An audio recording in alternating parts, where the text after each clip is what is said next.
Thanks for listening to this podcast of Trending with Timmerie. If you haven't already subscribed, please catch us wherever you love to listen to your podcast, from the Relevant Radio app to Apple, YouTube, you name it, we are there. And if you listen on Apple Podcasts, please be sure to go and give us a 5-star review to help other people discover the podcast.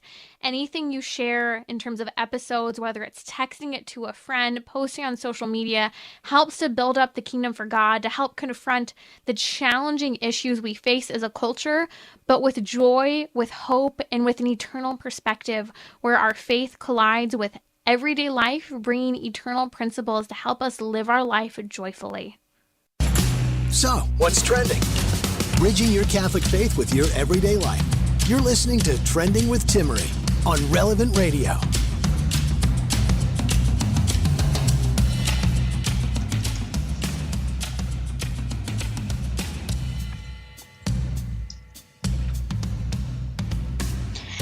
It's Gentleman's Hour today on Trending. A number of topics rather gentlemanly and some not so gentlemanly today.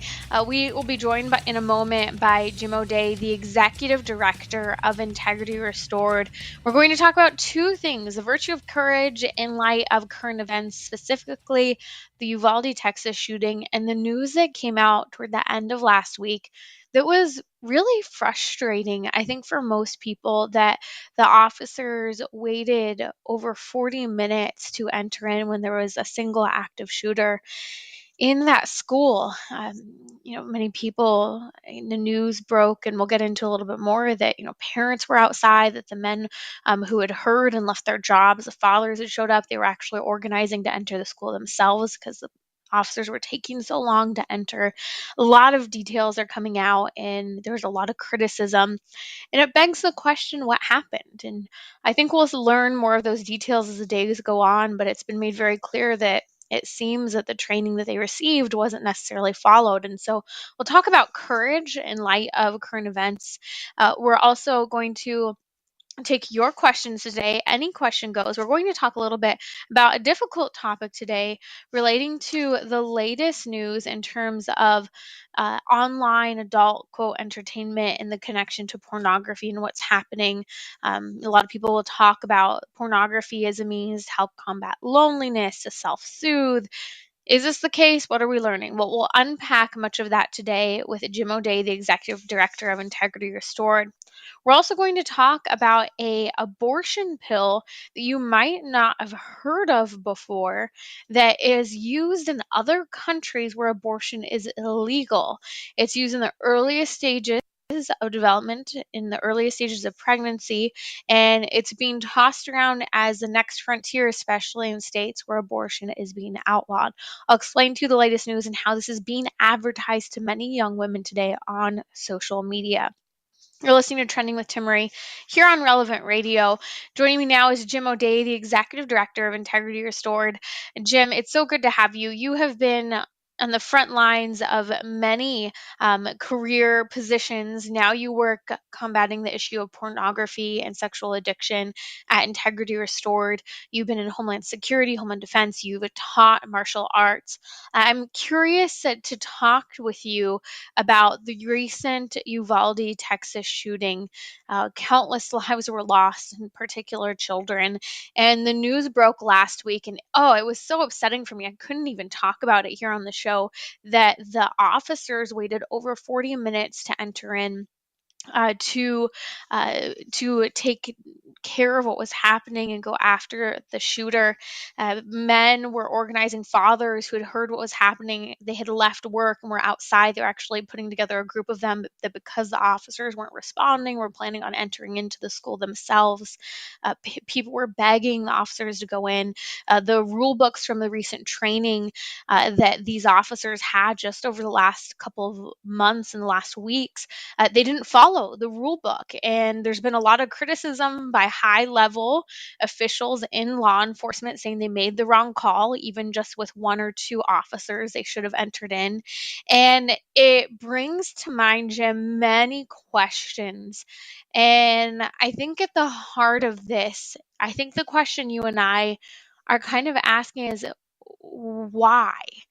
Why do you think it was that there was this delay in entering on the part of the police? And again, it's speculation, but how does this touch a bigger problem that we're struggling with as a culture? Hmm.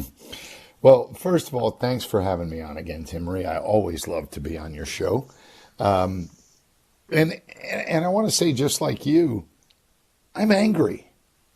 I'm angry that this happened. I'm certainly angry that this young man went in there and killed all these innocent children, of course. Mm. But I'm also really angry about the response. And it doesn't make any sense. Since Columbine, and that's a long time ago now, ladies and gentlemen, since Columbine, in every law enforcement department across the country, training has been implemented that says, what do you do when there's an active shooter situation? And that training is pretty much the same all across the board. The first couple of officers who show up go in. And the job is very simple. Your brain, your humanity is going to want to get distracted by all these injured people. But you can't help them if the threat is still active. So your job, your only job when you enter, is to take out that threat, either by arrest, by taking them down, shooting them, or they run away because you've made entry.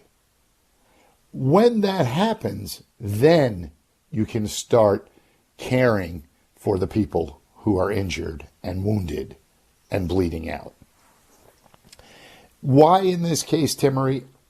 I don't know. All I can do is hazard a guess, and that is poor leadership.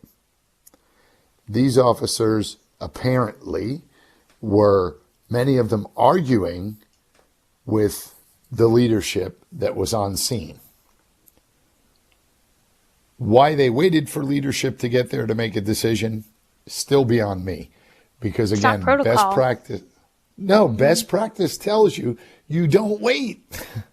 You Right. go in. So I really don't understand.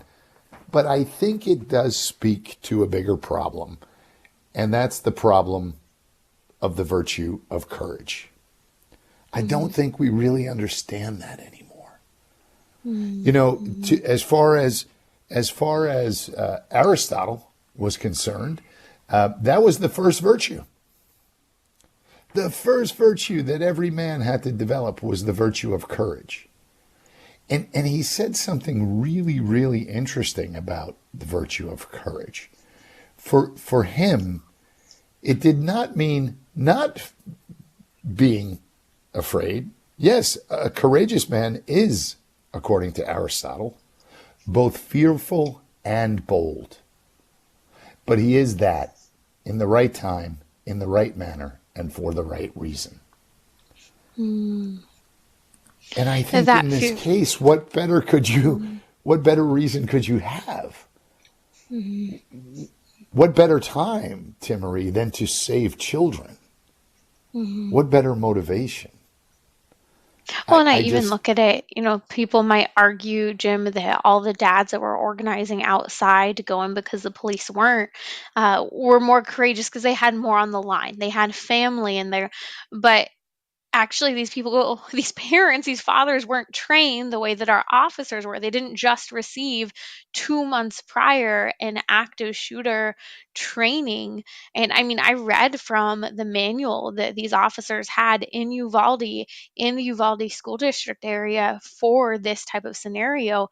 And when you talk about courage, Jim, courage, as you said, is fear, is where there's fearfulness and boldness together. It's acting in the face of fear. And that's what, yes, those fathers were willing to do when they were planning on entering into the school.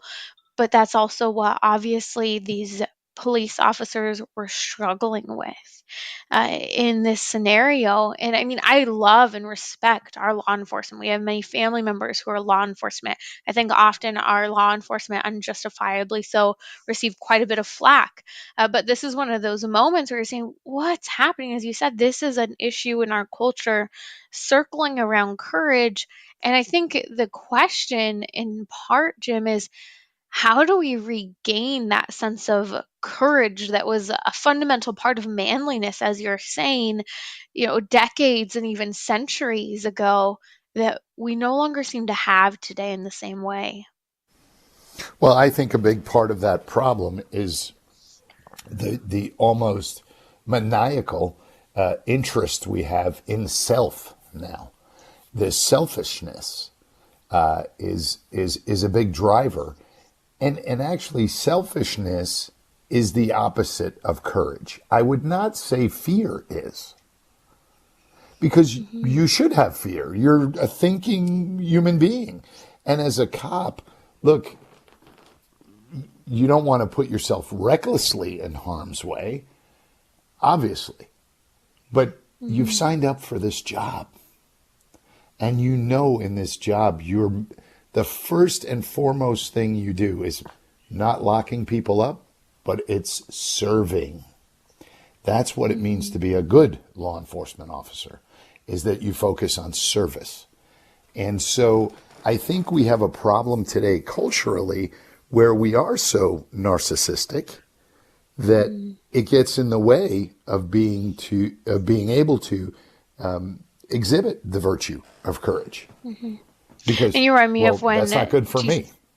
Right, right. Well, and it's the heart of the gospel too. Jesus Christ himself says, "The Son of Man has not come to be served, but to serve, and to give his life as a ransom for many." And he showed us what that looks like, and it looks like the cross. And that's not easy for anyone, Jim, to accept, but that's what we're called ultimately to, is this sacrificial love that is so profound. It's almost inhuman. And that's what God is calling us to, but is also equipping us to. And I think maybe at the heart of this conversation, we talk about the lack of courage in the culture. We're talking about the lack of virtue. And at the heart of it, virtue comes through growth and development in the spiritual life that is a part of our whole lives, that is God's grace working in us, complementing our human efforts, and ultimately us dependent upon that grace in order to do courageous and bold things such as these. Well, and I think it's important. I mean, we're talking about it specifically because of this horrible news, but it's a bigger issue than that. There is physical courage, which these officers definitely did not model for anyone, valor, bravery. But then just think in a broader perspective about masculinity today, men today. Perseverance, diligence, integrity, honesty. Those are all part of the virtue of courage because they're all hard things to do. And yet we don't talk to our young men about that. We don't model that for our young men. Our media certainly doesn't model that in any way, shape, or form. So I think it's what happened in Texas is just an insight into a much broader problem that we're faced with. And I know not all the officers there were men, but the bulk of them were. And so I just want to address this to the guys listening today. It's Gentleman's Hour. Guys, start practicing the virtue of courage. Not that you have to go running into the next burning building you see, if the firemen are there already, but be courageous in your marriages, in your businesses, in your relationships, in your communities. Be courageous. Live with integrity. Be genuine. Be honest. It's going to be hard. I get it. But if you do it in those things, God forbid there's ever a major thing, you'll have the ability to respond in a courageous way. Yeah, I remember some years ago I was at in and out with with a group of friends, and there were a bunch of people. It was later in the evening, and tons of people there, and something was happening outside to a woman. And I remember I was just so shocked that not a single man was willing to go out there in the midst of the claims that were being yelled from the door of what was happening to this woman. I mean, violent, terrible things. And I know a lot of people will ignore things claiming that women cry wolf sometimes. But I thought, well, shouldn't at least someone in here go out and check? And Yeah. and it sits with me to this day, because even some of the guys in my group, I finally, after kind of looking around saying, like, do you think you should go out there and see? And they're like, oh, no, no, no. Like, we'll just stay here. It's, it's the safer thing to do. But just not a single man, not an employee. No one went out. And I think that, we found out that people had called the police and they did show up, but no one was willing to take a stand in that moment to protect or defend this woman in the midst of whatever circumstance she was experiencing. And from the words that were being yelled was not good.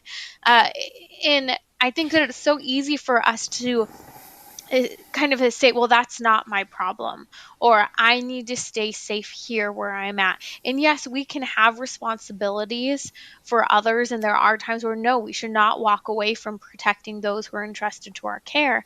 But it is a very important reminder that we need to be able to weigh those circumstances and also boldly and courageously stand up when necessary, even for a stranger. Well, absolutely. No question about it. And you and I have talked about the sheepdog concept before. We don't have sheepdogs anymore, Timmerie. And we have a society, a culture of either they're going to be videoing what's going on so they can get it up on their social media pages, or they're going to be dialing 911. And here's the thing, ladies and gentlemen.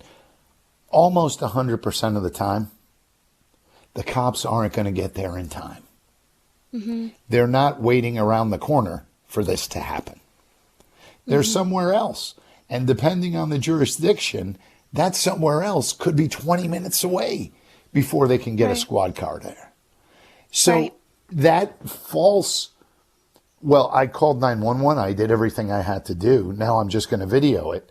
Get out of here, people. That could be your sister or your mother or your wife. You got to stand up. We, as a society of men, have to stand up. We have to be sheepdogs, willing to stand between the wolf and the sheep that God put in our lives. Interesting comment. I want to move on to our next topic, but before we do, Paul in Mississippi is on the line, and he's referring back to a conversation I had recently about hormones and how hormones today are seriously impacting men and women. But in particular, we're talking about low testosterone in men and how this can lead to kind of apathy, the lacking in boldness, among other things. And so Paul had a question related to that. Paul from Mississippi, welcome to Trending. What's your question or comment today? Hey, Timmerie. About a week or two ago, you had a gentleman on who was talking about volatile distillates in plastic containers that are leaching into our food system and our water, and that they're mimicking female hormones. And that I was wondering if perhaps there is a correlation here between those types of chemicals in the water supply and the reduction perhaps in this notion of courage in the population. The speaker can comment on that. Paul, absolutely. I do think that's a really interesting comment because I hadn't thought of that in relation to this. We were just last Wednesday during Gentleman's Hour, we did a whole long topic on testosterone and how low testosterone is leading to is the number one cause of depression among men.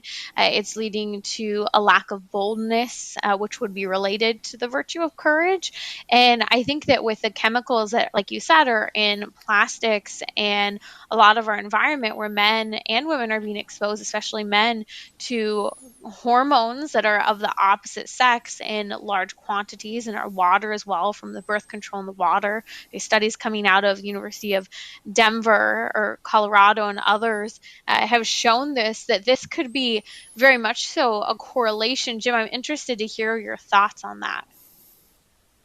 Oh, I certainly think, you got to follow the science, right? So we know that men younger and younger are dealing with low testosterone in their blood level.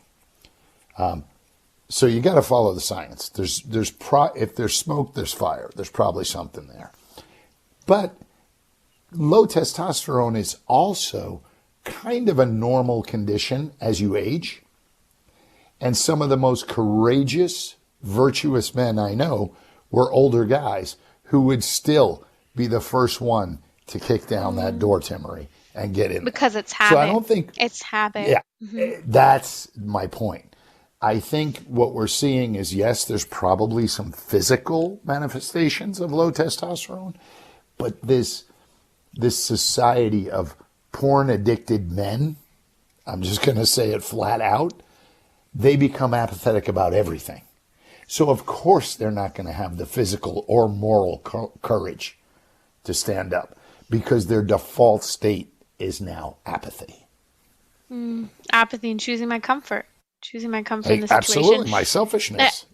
Yeah, I think all of this is a big lesson. This is why we're talking about the virtue of courage and ultimately fortitude. So, courage is to act in the face of fear, but fortitude is one of the 7 gifts of the Holy Spirit. And fortitude includes courage, is to act in the face of fear, but to the point of death. And this is what we need. Again, it's one of the gifts, the 7 gifts of the Holy Spirit. And we need to pray for it. Marina from Los Angeles, California just wrote in, called in saying, yes, we need to ask for this gift to be given to us by the Holy Spirit. This is so important. We have to practice in situations, small ways of being courageous, of being willing to lay down our lives, lay down our own comfort in situations such as these, so that when it matters the most, we are prepared. Because as you're saying, Jim, we could look to environmental impact and toxins and the decrease in testosterone that are absolutely playing a role, but it's also habit. What habits are we forming, and how are we allowing God's grace and virtue to work in our lives? You're listening to Trending with Timmerie here on Relevant Radio. That's Jim O'Day, the Executive Director of Integrity Restored. You can find them at integrityrestored.org. We're going to come back talking about the latest trend in online adult entertainment. Don't go away. This is important for you. It's important for your neighbor. It's important for your kids, because these trends are not going away and they continue to be on the rise. I'll be right back with Jim O'Day, the Executive Director of Integrity Restored. We are taking your questions, any topic related to manliness, porn, you name it. The number's 1-888-914-9149.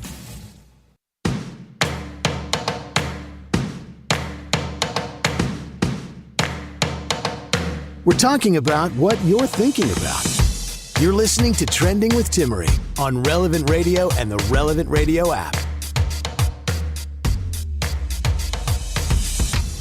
This is the last week you can get Father Rocky's new free book, The Memoir Moment. I just received my copy. The artwork on the outside is beautiful. The book is fantastic. I hope you will take advantage of this moment. The memoir is a plea to Our Lady at any moment of the day, reminding us of the necessity of humility, grace, courage, and divine intervention to press on through the moments of our day.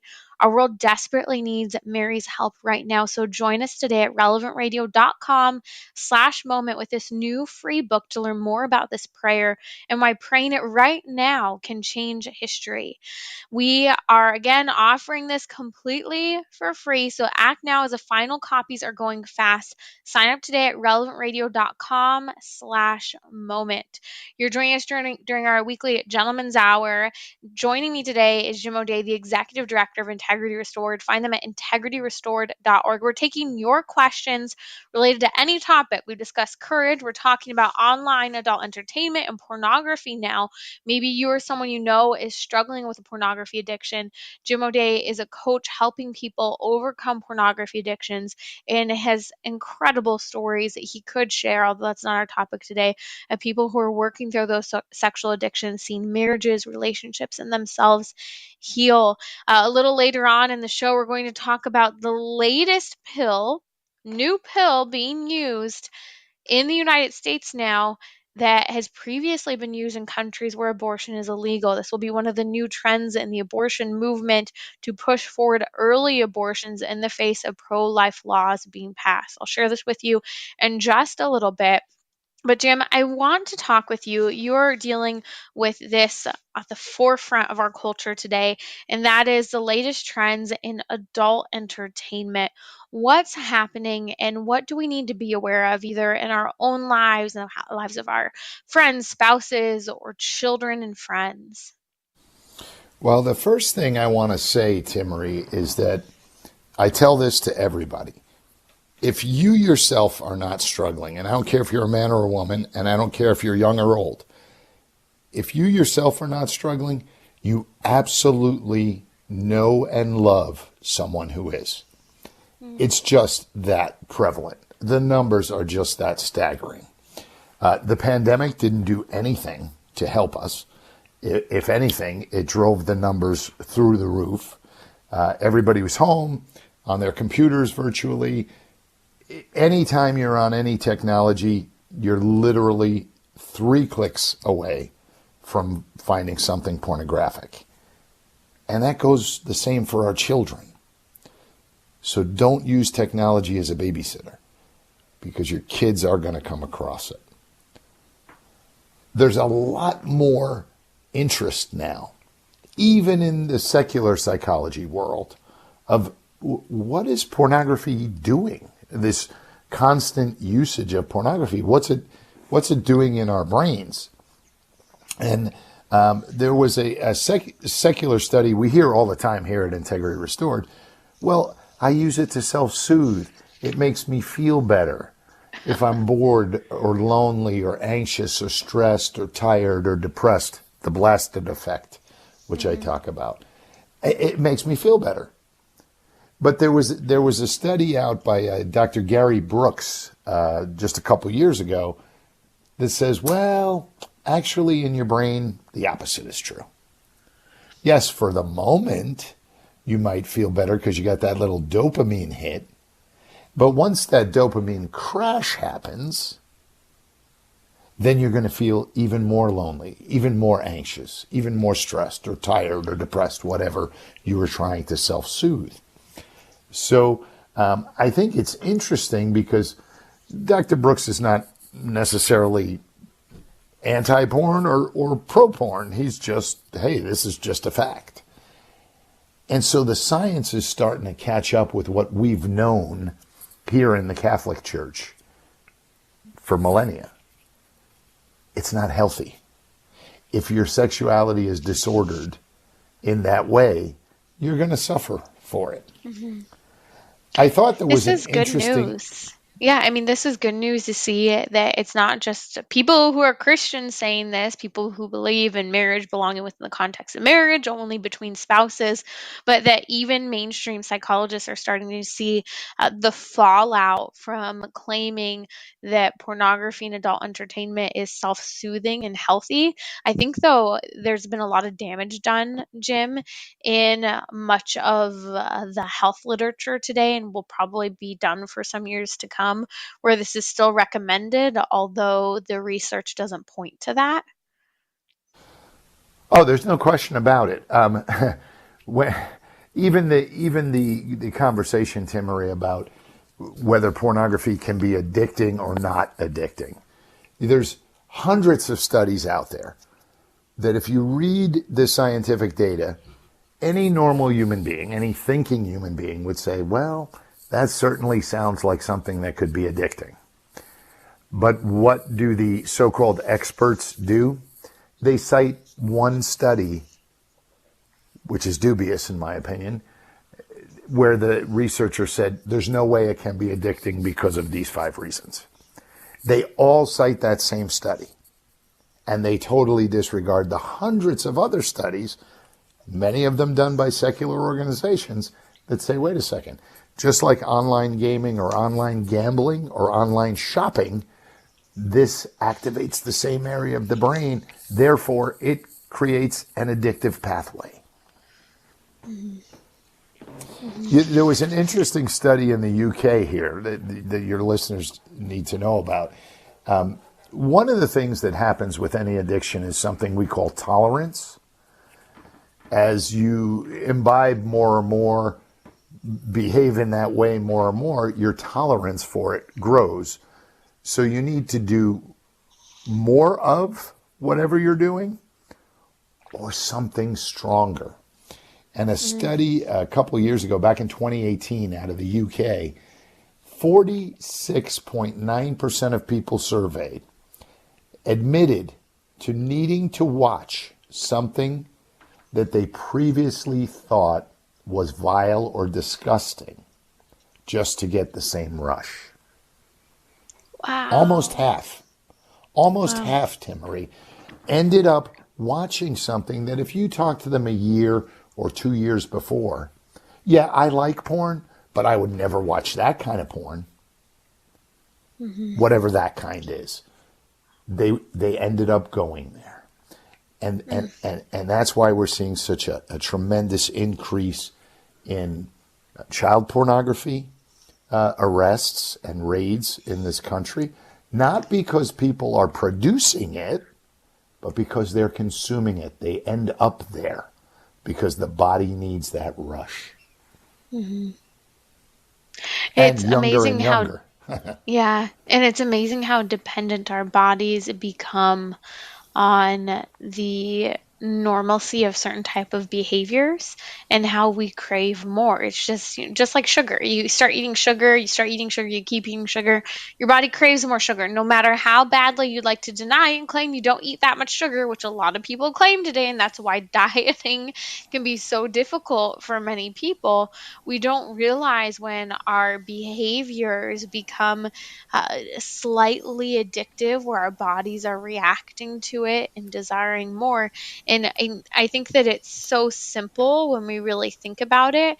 But as you say, people want to deny this, yet the studies show when people find themselves, I never would have looked at this before. It was repulsive. The idea sounded so wrong.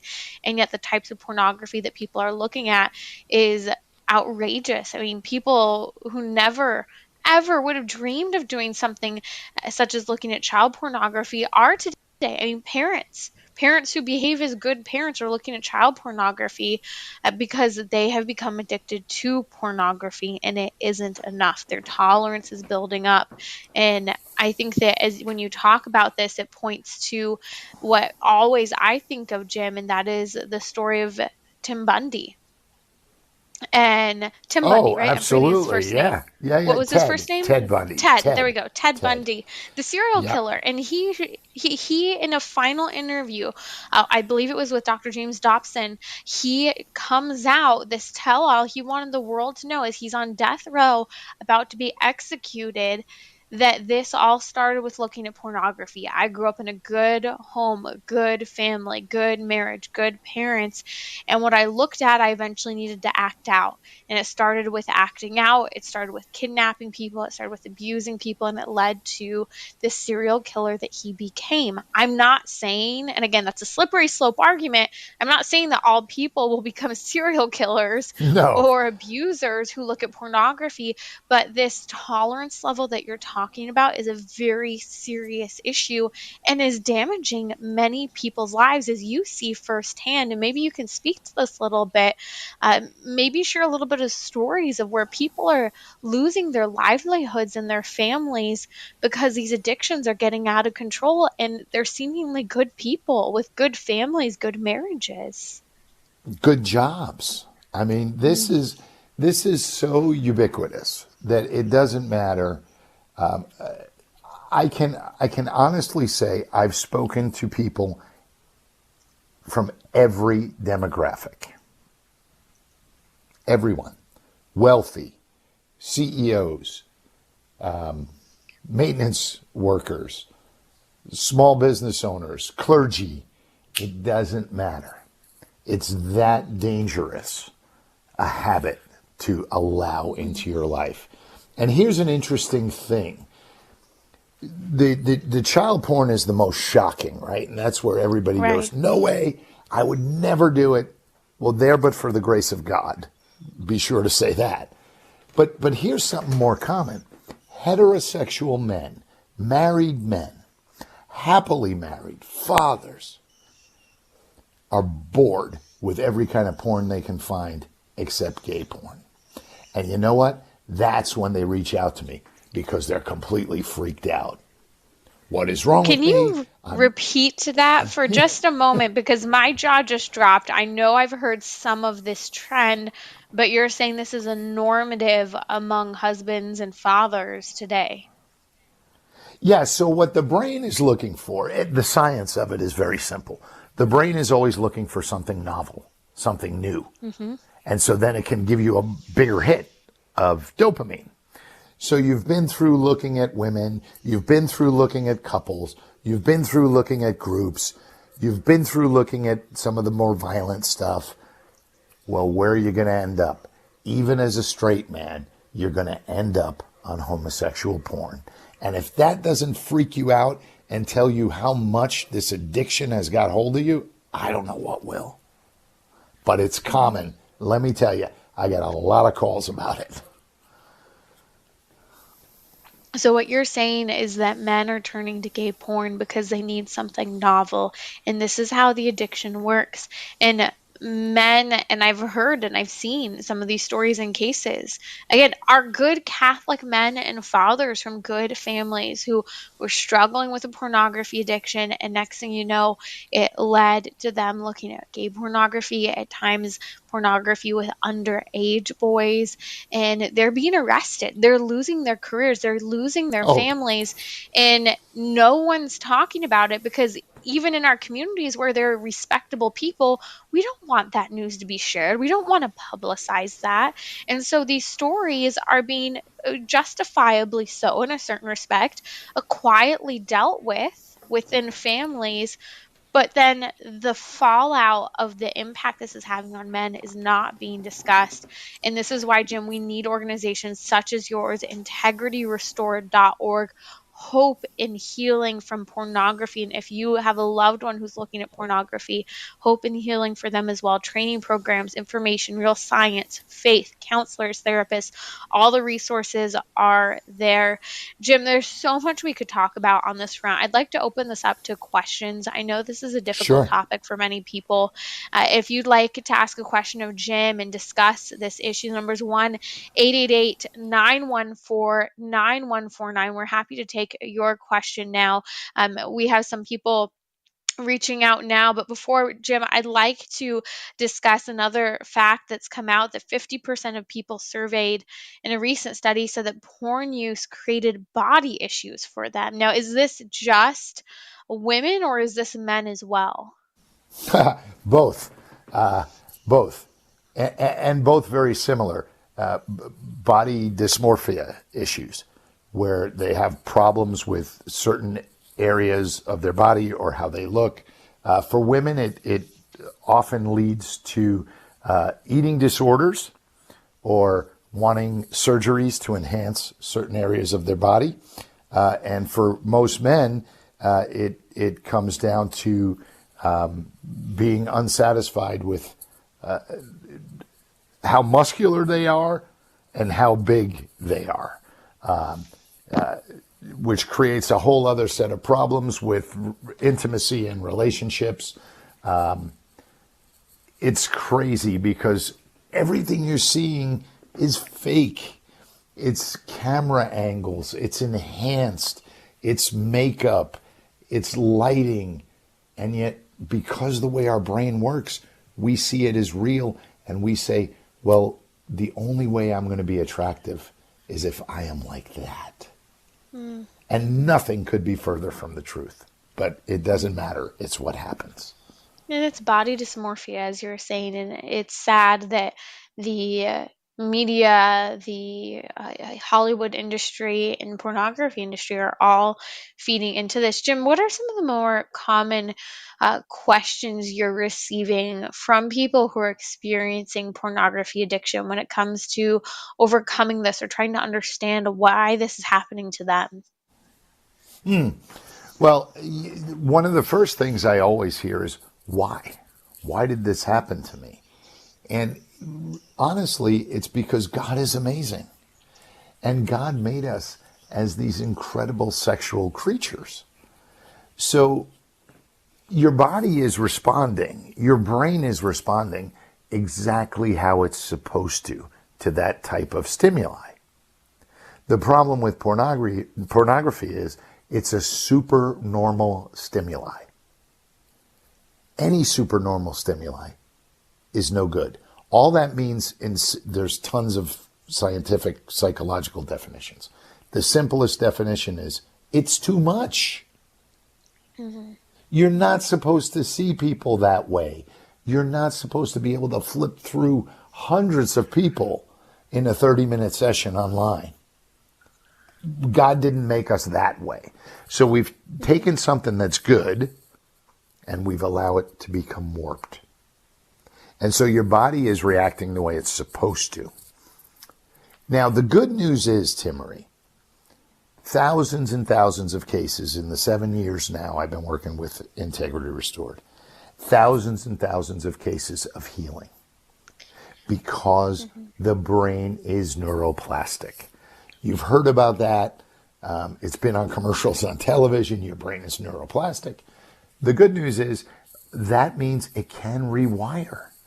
You can create new healthy pathways.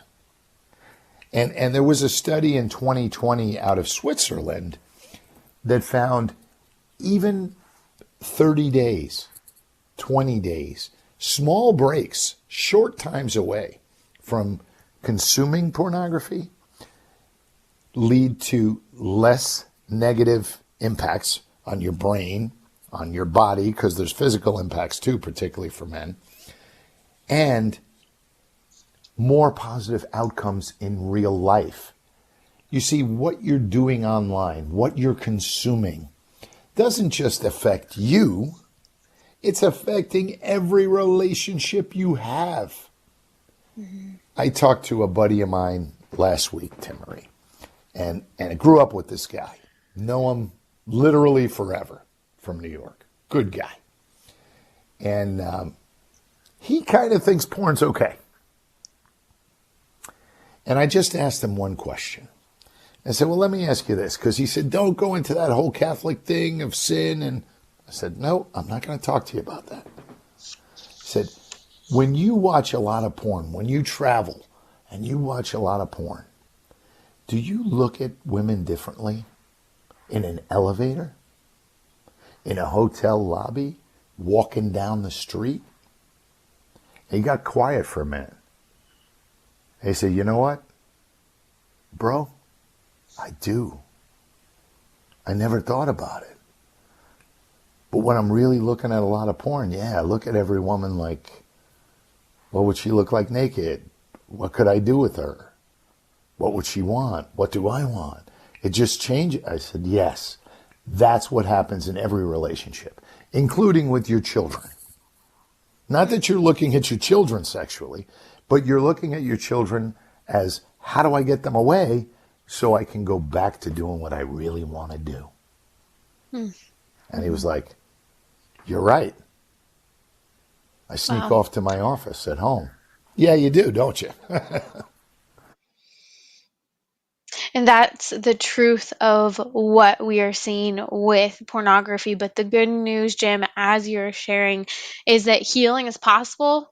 Short time away from pornography, showing a major difference in people's lives. And so the good news is organizations like integrityrestored.org, integrityrestored.org, we're posting it on social media and in the podcast notes for today's show. I hope you'll share this podcast with someone you know and love, because there's truth, there's healing, there's the ability for self-control, and there's the ability for mercy and grace in the midst of the experiences many people are going through with the pervasiveness of pornography in our culture. I'll be right back here on Trending. So, what's trending? Bridging your Catholic faith with your everyday life. You're listening to Trending with Timmerie on Relevant Radio and the Relevant Radio app.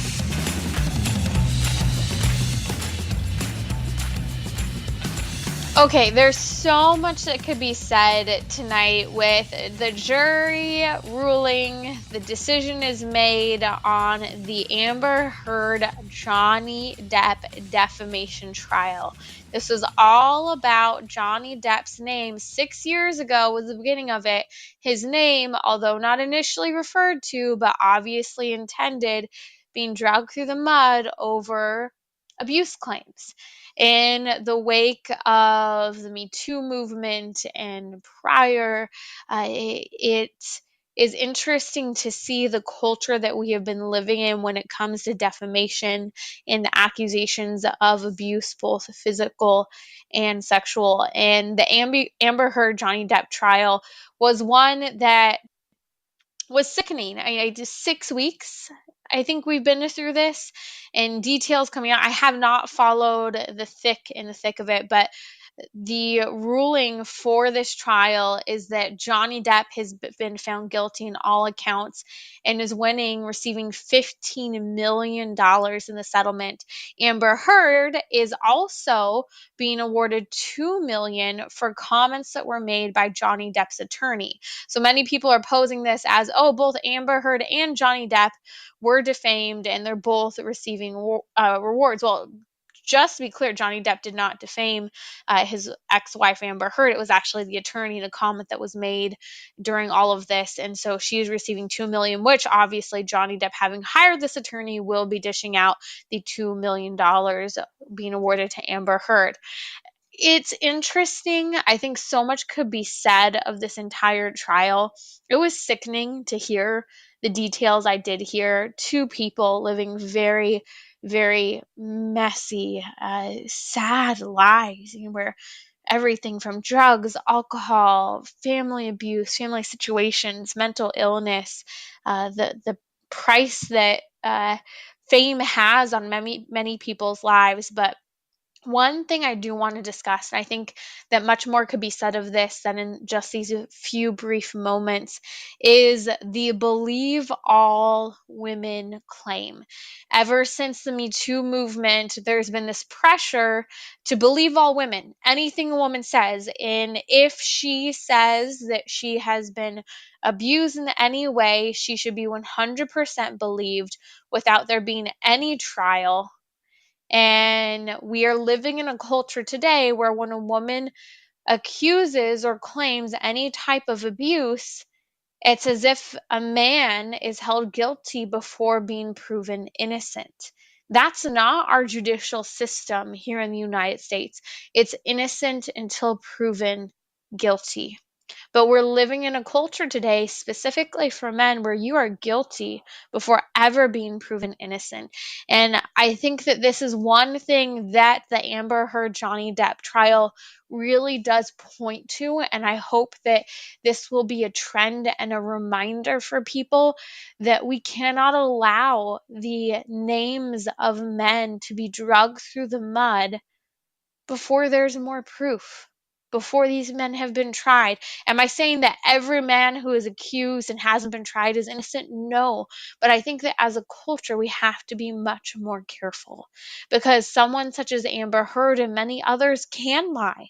It is a political gain, a gain at times in your career. And I think that it's very obvious for Amber Heard that that was part of why she perhaps said this, was to make some sort of gain in her career by claiming these things against her ex-husband.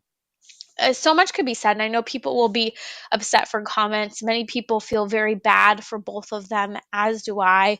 This is a very messy situation. I can't imagine what it's like to have all of these details of your lives come out so publicly. I was reading some of the comments about Johnny Depp and how grateful he is that he can move on and have his name back after the tarnishment that has been done by Amber Heard and specifically the media over the last number of years and running with these stories. It's a reminder that the gossip train is always one that all of us can be guilty of. And that we have to be careful with how we use our words, what stories we tell. And I'm not just talking about people such as Amber Heard and Johnny Depp, but friends, family members. Being careful what we repeat about others. It might not be as serious of an accusation as the defamation suit that occurred between Amber Heard and Johnny Depp, but words can hurt. Truth matters, and getting to the truth of things is important. And that's why, as people of faith, it's important we don't just believe every story we hear. It's important we don't just believe every piece of shocking information that's passed along to us, that we have the self-control and the decency to either not repeat something or take the information to the right people. Verify your sources.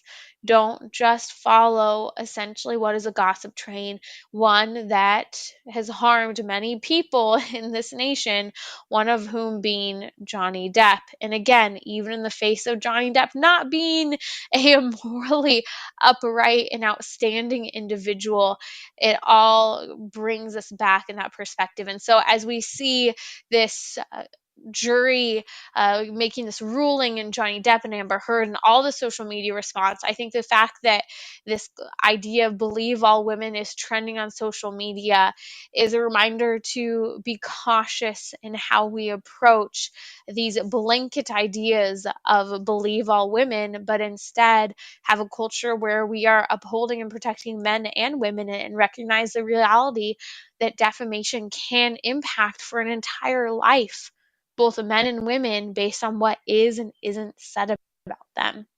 You're listening to Trending with Timmerie here on Relevant Radio. So much I'd like to talk about. I'm really looking forward over the next couple of days to sharing with you a little bit about one of the latest trends in the abortion movement, having to do with a series of pills that women are being encouraged to take in the event that abortion is outlawed. It's a series of pills taken in other countries where abortion is illegal, and it has serious ramifications for women's health and for saving and protecting babies. So we'll talk about that later this week on Trending. Up next is a family rosary across America with Father Rocky.